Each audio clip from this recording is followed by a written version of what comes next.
welcome back. In this video I want to talk about something very important that every and any beginner artist needs to know, and that is the most important skill that you need to have as an artist, especially if you want to draw or paint realistic pictures, realistic artworks. And that is the skill of observation. Artists tend to observe in a different way than the rest of the world. And today I'm going to talk about that a little, and I'm going to teach you a few tricks or exercises to help you develop that specific type of observation skill that artists use. It can also be used, I still use it as warm-up exercises every now and then when I struggle, when I have a little bit of artist block. Okay, so let's start. The first exercise to hone your eye, to develop that observation skill. And in the previous video I did negative spaces. That's one of the tricks, one of the skills that helps you develop your observation skills. Another one is called hourglass faces.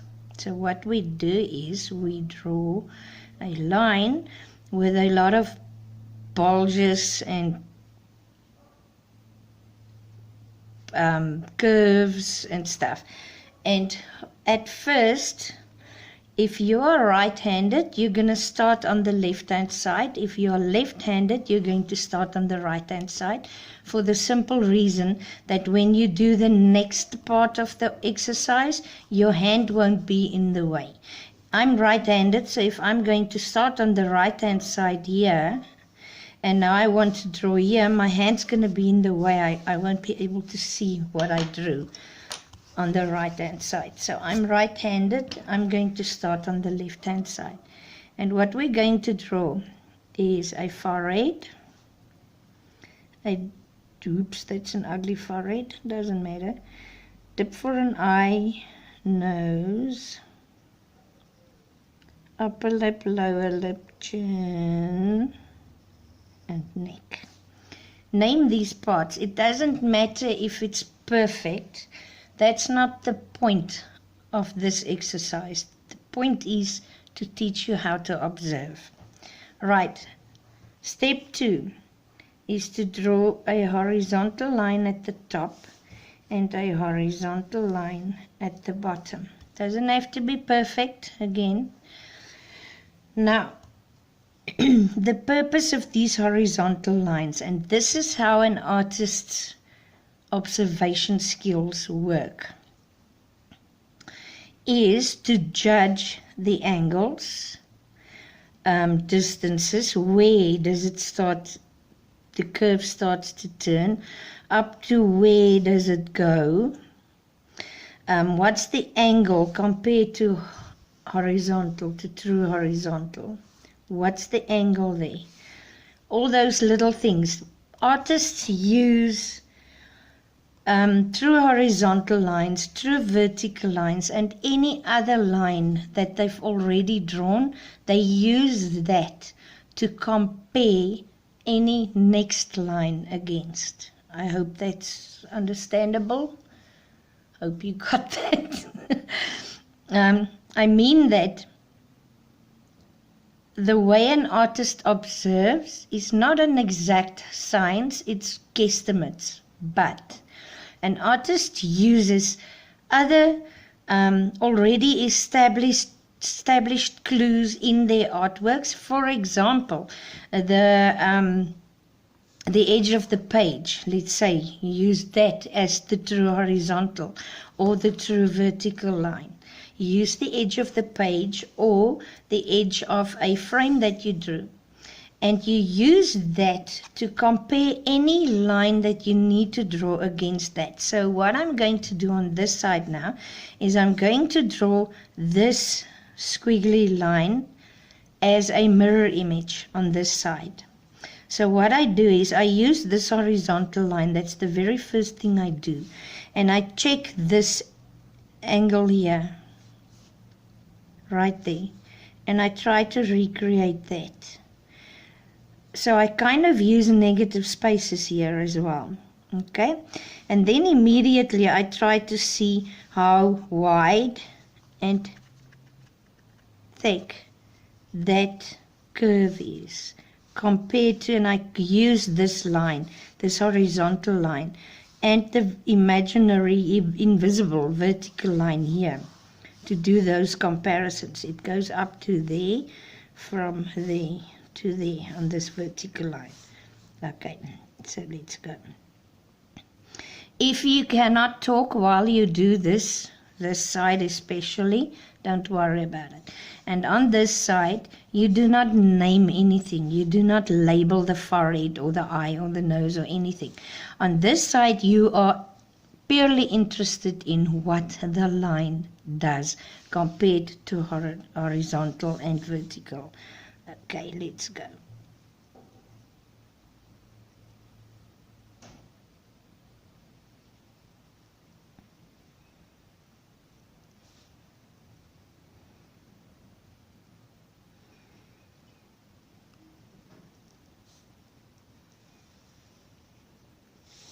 And there you have your hourglass face.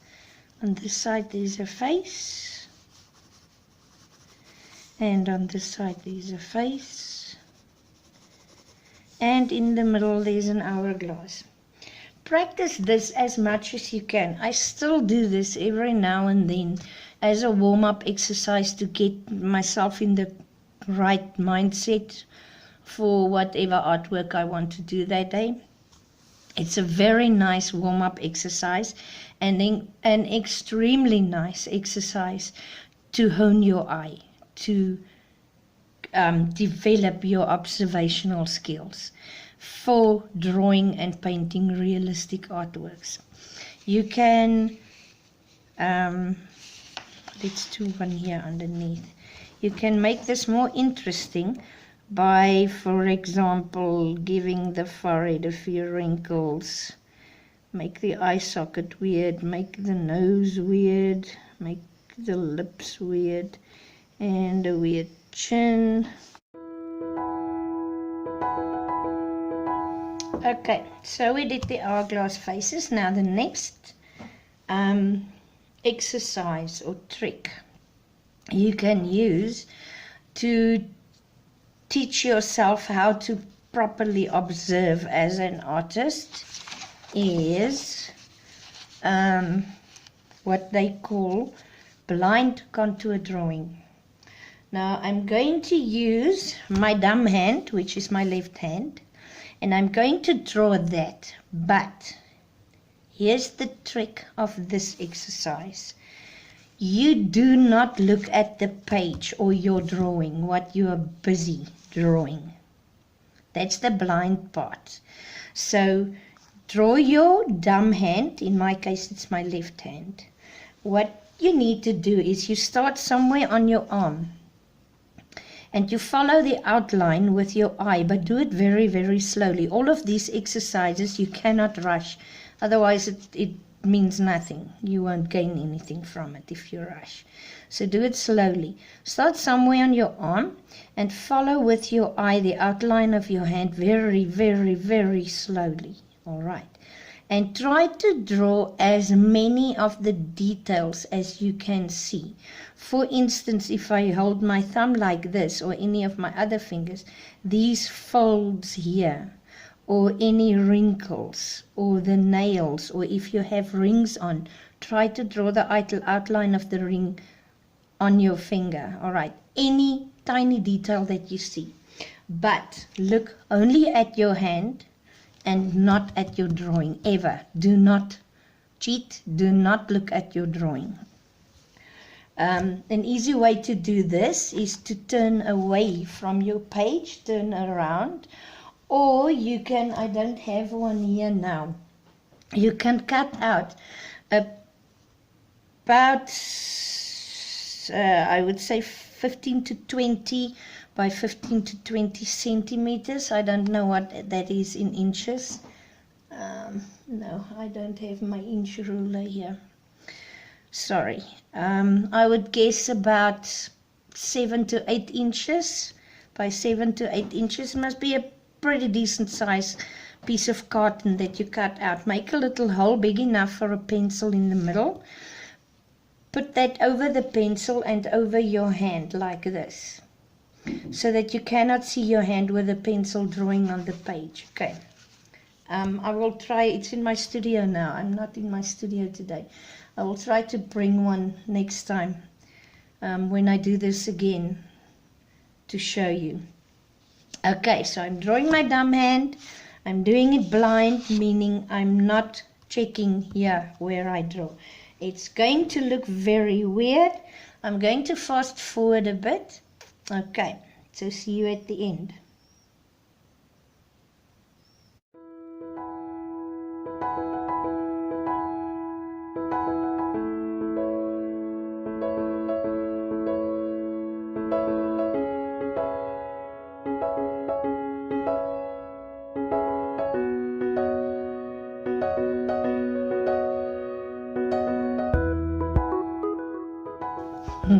Okay, so that's the idea. It doesn't matter what your drawing looks like.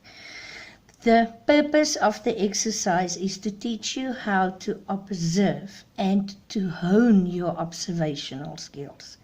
All right, so in this method you can draw literally anything. A pot plant, scissors, any kitchen utensils, your foot, your other hand, your phone, anything. The trick is the more complicated it is, the more details there are to draw, the better. Your drawing doesn't matter. What matters is observing. Okay, so you can do this as many times as you want, drawing as many things around you as you want.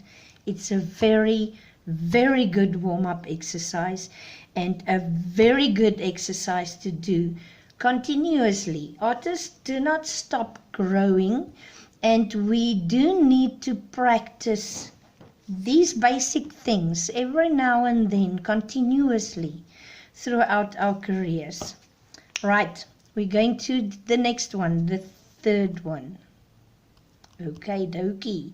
The first one was hourglass faces.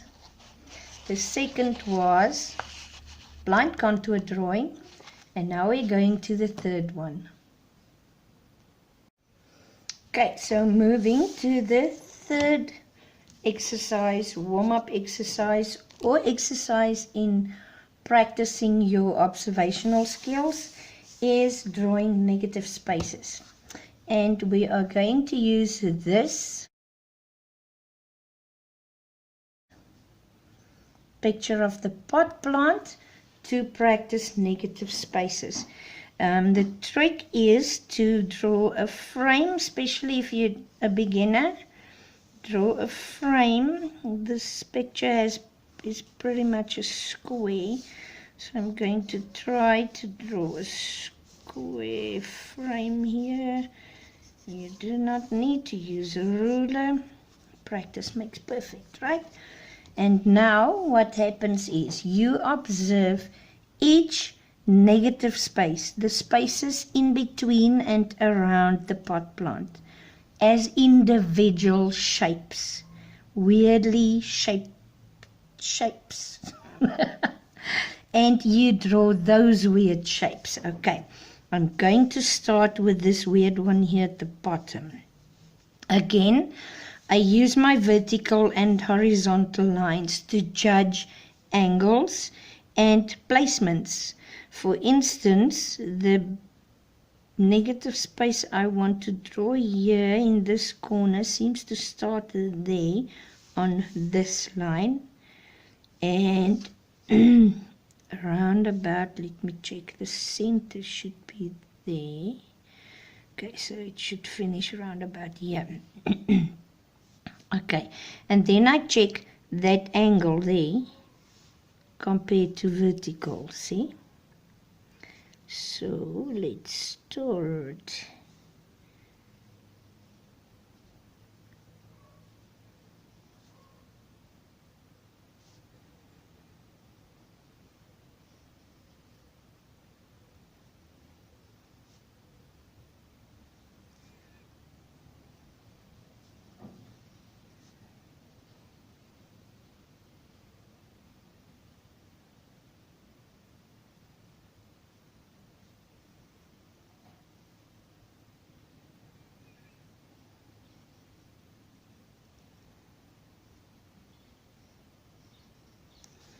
And there I have my first negative space right here.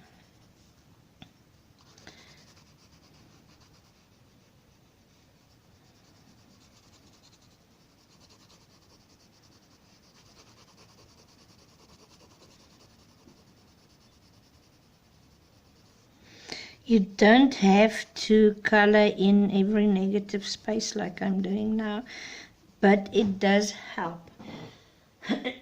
Excuse me. At first, when you start off practicing drawing negative spaces, how to observe negative spaces, it helps to color them in, to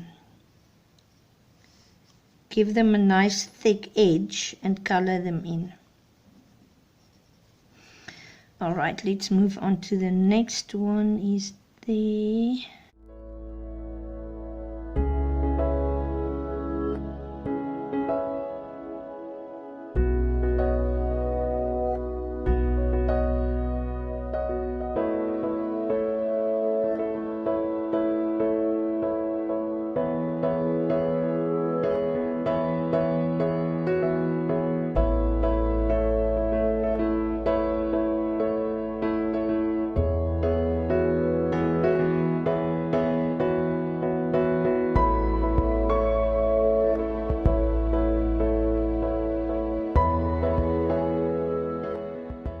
The trick with drawing negative spaces is to focus on the negative spaces, not the positive spaces. In other words, if you draw a pot plant like this, focus on the empty spaces in between and around the plant and the pot, not the pot and the plant themselves.